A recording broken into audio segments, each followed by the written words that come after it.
History hides in the words we use every day. Take the word Moor. Most think of North Africa or Shakespeare, but its roots run much deeper. This word connects ancient Sumer to the Americas, deserts to oceans.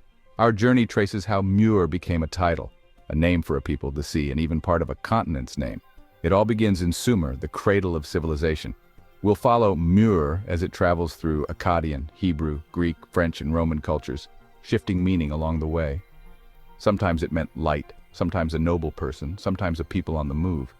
The word's journey mirrors the migrations that shaped human history. Ancient mariners, called by names derived from Muur, connected distant lands long before textbooks admit. Most surprising, the Americas may owe their name to this ancient word. This story challenges what we think we know about Old and New World connections. Ultimately, it's about identity, how a word can define people and how that definition evolves. Moor has described city builders, scholars, and travelers for centuries. By tracing its origins, we see how cultures mix, languages borrow, and ancient ideas survive. This isn't just the history of a word, it's the story of the Moors. Keep in mind, the word Moor is a noun. I'm sure you've heard the hype about Sanskrit being super old, but buckle up, because cuneiform's been around since mammoths roamed. I mean, I wouldn't be surprised if the dinosaur guys, as in the Naga reptilians, were chiseling this onto stone. Now it's time for a quick trip through the dusty archives of language. Picture this: Mesopotamia, 3500 BCE. People there weren't just stacking mud bricks.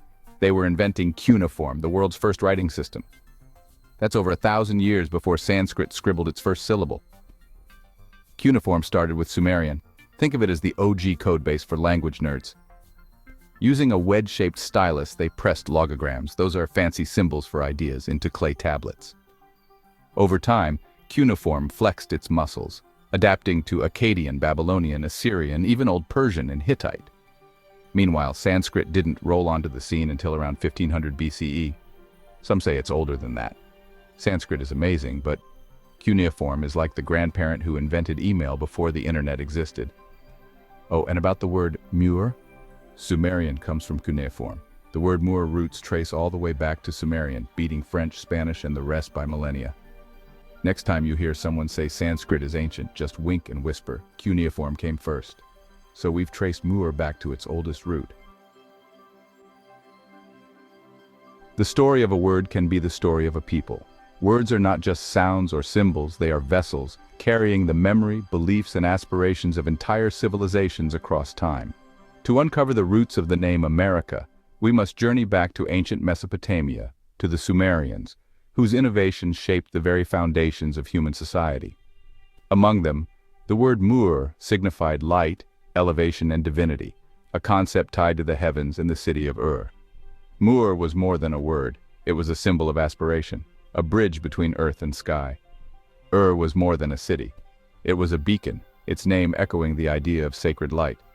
The city stood as a testament to the Sumerians' reverence for the sun and the stars, illuminating their spiritual and daily lives. The ziggurat of Ur embodied this, reaching skyward as a symbol of humanity's connection to the divine. Its massive steps invited people to ascend, both physically and spiritually, toward enlightenment. The people of Ur, the original Moors, were seen as children of the light. They believed themselves to be chosen, guardians of knowledge and keepers of the sacred flame that lit their world. This connection between Moor and Ur is not coincidence. It's an etymological key to a much larger story. The intertwining of language and place reveals how identity and meaning are forged together. The Moors are the Real Illuminati. The Illuminati, plural of Latin illuminatus, enlightened, is a name given to a group usually referring to the Bavarian Illuminati, an Enlightenment-era secret society founded on the 1st of May 1776 in the Electorate of Bavaria, created by the Moors. Now you will know why the Illuminati used the Moorish seal for their symbol. Sumerian language, older than Latin or Greek, built its words on tangible concepts: light, height, place. Every symbol carved into clay was a reflection of their world, their hopes, and their understanding of the cosmos. The identity of Moor predates the European and North African contexts we know today. Its roots stretch deep into the fertile soil of Mesopotamia, long before the rise of later empires. This origin point forces us to look beyond the usual histories of Greece and Rome. It challenges us to reconsider the true sources of civilization and the flow of ideas across continents.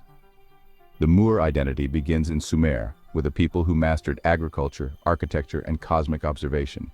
They mapped the stars, built monumental structures, and cultivated the land, laying the groundwork for future societies.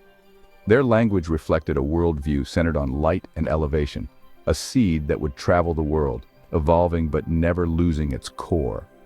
The legacy of Moor is a thread woven through the tapestry of human history. The journey of this word is the forgotten story of a global people. It is a reminder that our shared past is richer and more interconnected than we often realize, and that the light of ancient Sumer still shines in unexpected places today. The Moor story starts in Sumer, modern-day Iraq, home to the first great cities like Ur. Ur of the Chaldeans, also known as Ur-Kasdim, is a city in southern Mesopotamia, modern-day Iraq. In Sumerian, Ur meant city of light in the Sumerian language, and it was a prominent city in southern Babylonia. But Moor, or Mur, signified one who shines, an enlightened person. The Chaldeans, a Semitic-speaking group, later settled in the region, and the city became known as Ur of the Chaldeans. The prefix mumu, Asheric Syriac Arabic, from the Sumerian language meaning one who is, as in Muslim, which means one of peace. The Bible offers a crucial clue in this story. Abraham, the patriarch of three major faiths, was born in Ur, the city of light. By birth, Abraham was a Moor, one of Ur, rooted in the Sumerian tradition. Abraham carried this identity as he journeyed out, spreading ancient traditions. Like we said, Abraham of the Bible was a Moor, so that would make all Abraham's seed Moors. His family, including Terah and Lot, carried this identity as they journeyed from Ur. Abraham's nephew as well. Lot was a Moor, one of Ur of Chaldeans through his father, Abraham's brother Haran. He died in Ur of the Chaldees. Through Lot, Haran was the ancestor of the Moabites and Ammonites. Lot joined Abraham's household and journeyed with him to Canaan. They later separated due to conflict between their shepherds, with Lot choosing the well-watered plains of the Jordan River. The Israelites, progenitors of Judaism, Christianity, and Islam, began as Moors. The promise to Abraham that his descendants would be as numerous as the stars speaks to a global diaspora. As they migrated, Abraham's descendants intermingled with Canaanite and Hamitic peoples, spreading the Moor identity. This intermixing wove the Moor heritage into many nations. Abraham's journey was the first step in making the Moor a global people. The heritage of the Moor was not lost. It was planted in new lands, carried into Egypt and beyond. Abraham's story is not just religious, it's the story of a foundational Moor whose legacy spread worldwide. Some of Abraham and Lot's seed mixed with the Hamites and Canaanites. In fact, Abraham was already mixed with Ham, which means burnt black, from the tribe of Ham, who were also ancient Egyptians. Abraham comes down from Shem, Ham's brother, who were sons of Noah. The languages of Sumer, Akkad, and later Hebrew and Arabic all share roots. So does the word Moor. It wasn't about race, but about origin and status. People from a center of civilization, bearers of light. As Abraham's descendants moved, they took this identity with them, mixing with new cultures. The promise that Abraham's descendants would be as numerous as the stars was a prophecy of migration. Moor traveled with them into Canaan, Egypt, and beyond, always hinting at a special heritage. In each new land, the root Mr appeared in new contexts, but always with a trace of its original meaning. These people became founders, teachers, and keepers of wisdom. Their identity was tied to Ur, but their influence spread far wider. The story of the word Moor is the story of ancient ideas moving across the world. It's a reminder that language and identity are always on the move. The Moor were the original bearers of light, the Illuminati, shaping civilizations wherever they went. The vowels A, E, I, O, and U are interchangeable. O can be interchangeable with U, so this is why the word Moor can be spelled with U or O. Also, since all of the three major world religions come from Abraham, the Moors started the three major world religions: Christianity, Judaism, and Islam. Language is a living river, always changing, always moving forward, never truly still. Just as a river carves new paths and shapes the land it touches, so too does language transform as it journeys through time and across cultures.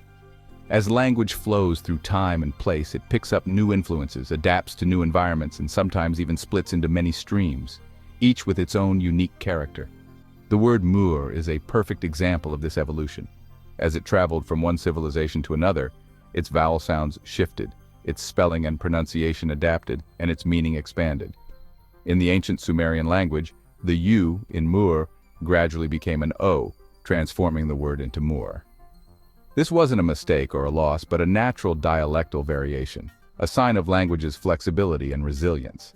As the descendants of the Sumerians migrated and settled in new lands, the Muur identity evolved into Moor, especially prominent in North Africa and later in Spain, where it became a symbol of a rich and diverse cultural heritage. But the transformation didn't stop there. The vowel sound also shifted to E and A, giving rise to mer, the ancient French word for sea, and Amar, which echoes across the Americas as Amaru, a name revered in Andean cultures. These variations, Moor, Moor, Mer, Amar, are like siblings in a linguistic family, each reflecting the same ancient root, yet each shaped by the lands and peoples who spoke to them. By recognizing this family of words, we can trace the movement of people, ideas, and beliefs across continents and centuries, revealing the deep connections that bind us all. Imagine a Moor from Mesopotamia, a Moor from North Africa, a mariner sailing on the Muur, and an Incan honoring Amaru, all of them separated by distance and time, yet sharing a common linguistic thread. This thread is woven through language itself, a living tapestry that tells the story of our shared ancient heritage and the journeys that have shaped humanity. The journey of this word is more than just a tale of sounds and letters. It's a map of human migration, adaptation, and connection stretching across the globe. It's not just a word, it's a living link to our global past, a reminder that our histories are intertwined and that language is the bridge that connects us. The story of Moor is the story of how language carries identity, memory, and meaning across the world, uniting us in ways we might never have imagined. Language flows and changes, and so did Moor. As people migrated from Ur, the word traveled and evolved. Akkadian, Hebrew, and Arabic kept the MR root with flexible vowels. The Phoenicians, master sailors, spread it across the Mediterranean. Greeks called Easterners Mauros, not just for skin tone, but for origin, lands of the rising sun. Romans turned it into Maurus, referring to people of Mauretania in North Africa. The word became tied to a place and people, but echoes of its noble origin remained. Through Latin, it entered Spanish as Mauro, French as Moor, and English as Moor. By medieval times, it meant the Muslim inhabitants of North Africa and Spain. Yet the root meaning, enlightened, noble from the east, persisted beneath the surface. The journey of Moor shows how words carry history, even as their meanings shift. From Sumer to Spain, the MR sound endured, linking ancient wisdom to new identities. The word's evolution is a map of human movement and cultural exchange. Moor is more than a label or catch term, it's a living record of our shared past. The story of Muur is the story of how language remembers. As empires rose and fell, the word Muur traveled with them, adapting to new languages. The Greeks called it Mauros, using it for peoples to their south and east, especially in North Africa. The Romans Latinized it as Maurus, naming the people of Mauretania, now Morocco and Algeria. These North African Moors were a blend of Berber, Phoenician, and Semitic groups. The word entered European languages, Mauro in Spanish and Portuguese, Moor in French. During the Islamic Golden Age, Moors ruled Spain, and the term became synonymous with them, learned, powerful, and sophisticated. In English, Moor referred to North Africans, Muslims, or dark-skinned people more broadly. This ambiguity reflects the word's long, complex journey. From Sumerian Moor to Greek Mauros, Latin Maurus, and English Moor, the word echoes a global heritage. It's a persistent reminder of an ancient, interconnected world. The Moorish family expanded beyond Abraham's direct line. Lot, Abraham's nephew, was also a Moor by birth. His descendants, the Moabites and Ammonites, became distinct nations east of the Jordan. These groups often intermarried with Israelites, blending their bloodlines. Ruth, a Moabitess, became the great-grandmother of King David, showing the integration of Moors into Israel's royal lineage. The Moabites and Ammonites were foundational branches of the Muur family tree. As these groups settled in Canaan, they mixed with Hamitic peoples like the Canaanites and Phoenicians. This fusion created a new, blended population, Afro-Asiatic Moors.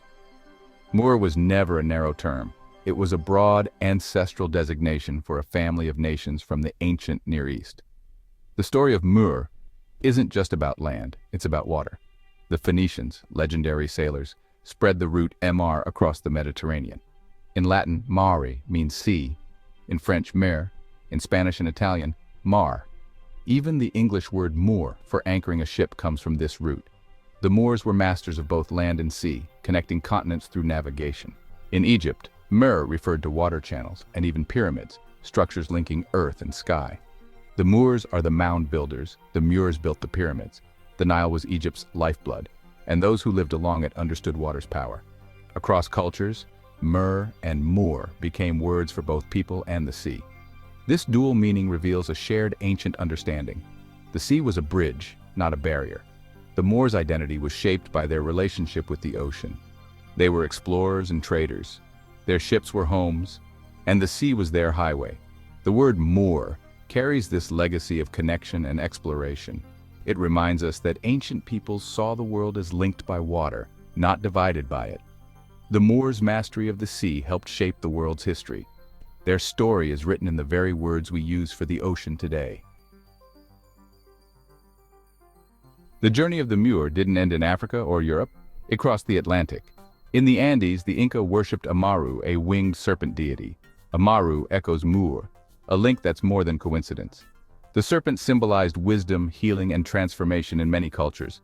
Inca priests were called Amarucan, serpent priests, keepers of sacred knowledge. The last Inca leader, Tupac Amaru, means royal serpent, a title of wisdom and divine descent. This tradition mirrors the Muur as bearers of light and knowledge. The serpent, as a symbol of wisdom, appears in the Middle East too, like the rod of Asclepius. These connections suggest ancient mariners, Moors, crossed the Atlantic, sharing language and beliefs. The story of Amaru is a powerful clue to a global legacy. The Moors' influence reached the Americas, woven into myth and name. Their journey was truly global, leaving traces in distant civilizations. The serpent and the Muur are linked by a shared tradition of wisdom. The evolution of the word Muur reveals a profound and ancient connection to water, navigation, and the movement of people across vast distances. This connection is not just linguistic but also cultural and historical, stretching back to the earliest civilizations that relied on rivers and seas for survival, trade, and exploration. The vowel shift to mer directly links the word to the sea, mer in French, mar in Spanish and Portuguese, showing how language itself carries the memory of water and travel. In French, in Spanish, and Portuguese, the Moors were not just people of light but also of water. Masters of the sea, skilled navigators and fearless explorers who understood the tides, the winds, and the secrets of the deep. In French, amarrer means to moor a boat. In English, to moor is to anchor, to secure a vessel safely to the shore or harbor, a vital act for any seafaring people. This act of mooring is more than just a nautical maneuver. It symbolizes arrival, settlement, and the forging of new connections between distant lands. The root of these words is deeply embedded in the language of navigation, echoing through centuries of maritime tradition and adventure. The Phoenicians, a Canaanite, Hamitic Moorish people, were the greatest mariners of antiquity, spreading their culture, technology, and language across the Mediterranean and beyond. Their unmatched expertise in shipbuilding and navigation made them the maritime arm of the Moorish diaspora, enabling the exchange of ideas, goods, and beliefs across continents. This rich maritime heritage allowed the Moors to connect distant lands, planting their culture, knowledge, and traditions on new shores, and shaping the course of history. The words Moor, Mur, and Amara are linguistic fossils, preserving the memory of a people whose destiny was written on the waves and whose legacy endures in the languages we speak today.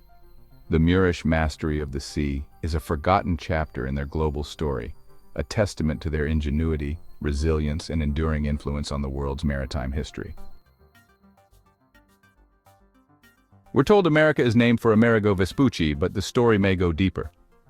Amer, at the heart of America, sounds like Moor or Mur. The Latin Ica means land of, so America could mean land of the Amer or land of the Moors. America can also translate to the land of the enlightened ones. Some believe the name was already in use by native peoples and ancient mariners. In the Andes, Amarucan described the serpent priests and their land. North America has place names echoing this root.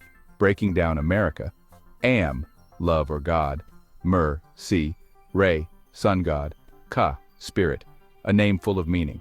This suggests the continent's name is a legacy of ancient connections, not just a tribute to one explorer. The name itself is a map of forgotten history, seafaring Moors, serpent wisdom, and global exchange. The continent's name is a permanent reminder of this ancient link. It's a story written on the map itself.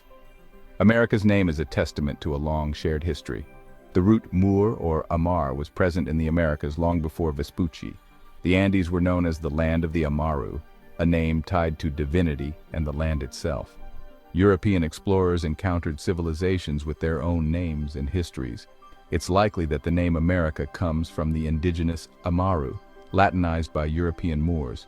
Attributing it to Vespucci was a convenient Eurocentric rewrite. America is the culmination of a linguistic journey from Sumer to the Andes, a Moorish word of light, water, and wisdom.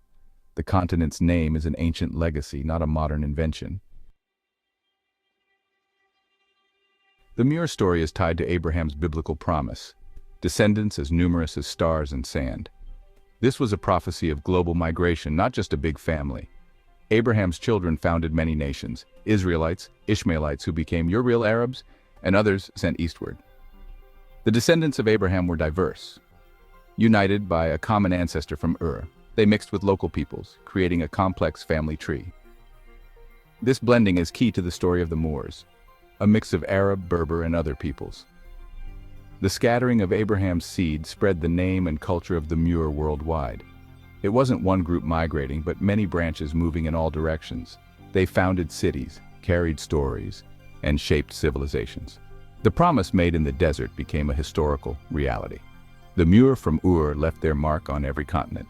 Their story is one of movement, mixing, and enduring influence. The legacy of Abraham's promise is written in the migrations of the Muir. The Moor's identity is a story of blending, not a single race or nation.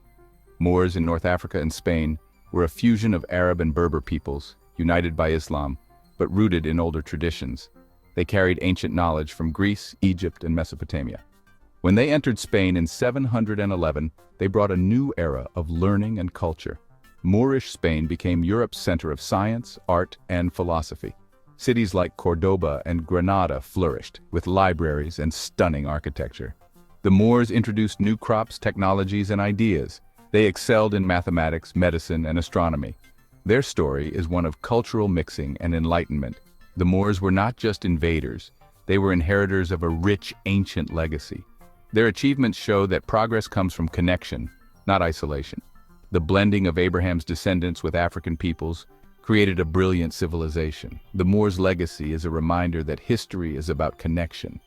The journey of Moor is a counter-narrative to fragmented history.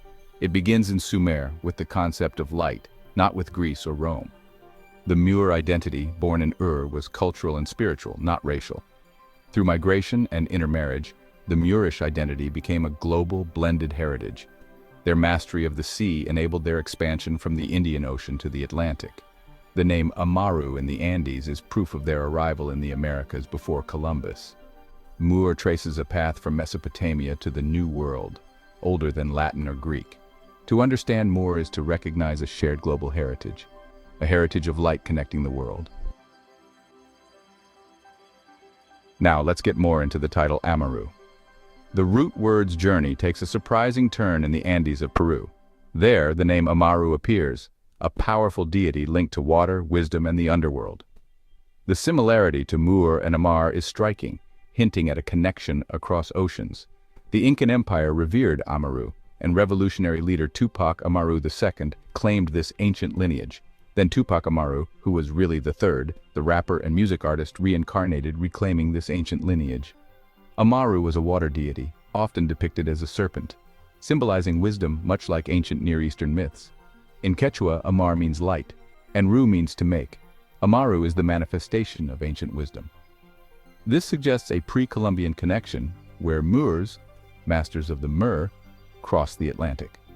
They brought their language and cosmology, leaving the name Amaru as evidence.